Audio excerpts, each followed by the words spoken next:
I've never really been into mindful movement or yoga and stuff like that because I came across meditation through mindfulness practices and through sitting still actually, and so I didn't really get the big deal about mindful movement until I joined a little class in qigong. And qigong is a little bit like tai chi, where you move your arms very slowly, or your body or your legs a little bit. And suddenly, there was an opportunity to become aware and cultivate awareness in a different way. And that's when I started to get into the power of mindful movement and understand why it's so powerful. This is the Teach Mindfulness podcast. My name is Shamash Aladina, author of Mindfulness for Dummies, and I'm going to be sharing with you some tips. So whether you're a new mindfulness teacher, or thinking about it, or wanting to build your confidence as a mindfulness teacher, this is the place for you. So, mindful movement. Why teach mindful movement?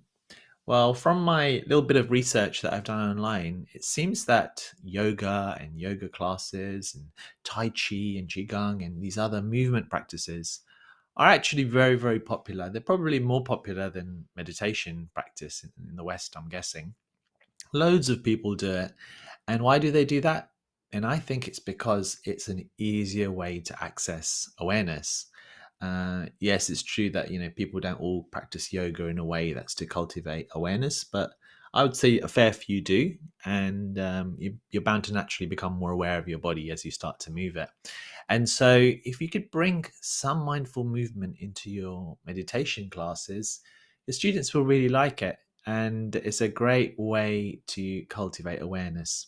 Why is it particularly good for beginners to start with mindful movement? And the answer is that the mind can be so wild and so crazy and so negative, and people have been running away, especially your students. They may have been running away from their mind their whole lives.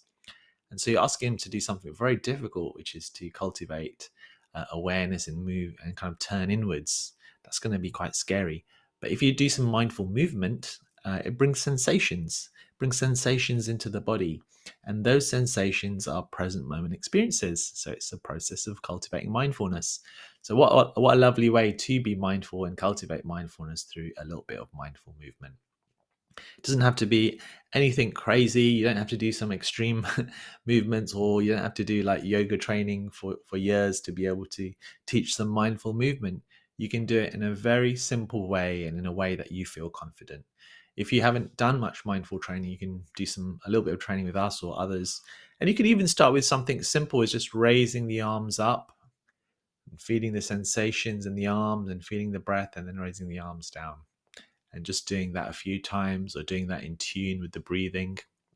Any slow, conscious movements are great, actually, and you're getting people out of their heads and into their body. I've noticed just anecdotally through the classes that I've taught, when there's a little bit of mindful movement, even for just a few minutes before a 20-minute or 30-minute guided meditation, people have a better experience. And by better, I mean they felt a bit more present. They feel the meditation goes in a different way or different direction. It makes a big difference. So it's something I'd really, really recommend. And probably if people were redesigning meditation classes and courses now, they would start with a little bit of mindful movement. So I do recommend a little bit of that before each meditation, because even just simply stretching your body can be helpful. And if you look at animals like dogs and cats, you can see before they even have a nap or when they wake up, there's just a natural stretching that happens. So it's something that you can do in a very natural way.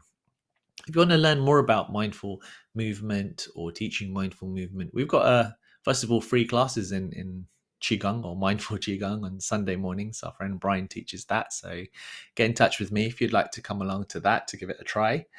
In our daily mindfulness club, we have movement on Mondays, Wednesdays, and Fridays just for 10 minutes before our meditation. And I do some mindful stretching in the meditation too. Um, and there's obviously probably lots of many other places where you can learn and practice this too. So wherever works for you, try and bring a little bit of mindful movement, even if it's just one or two or three stretches, or maybe a few minutes before your meditation. Try it out and you'll see it beneficial for you, and then you're more likely to share it with your students too. Thanks so much for listening to the Teach Mindfulness podcast. Do leave a review, share this if you liked it, subscribe so that you can receive more podcasts when they come through, and look forward to sharing more in our next episode.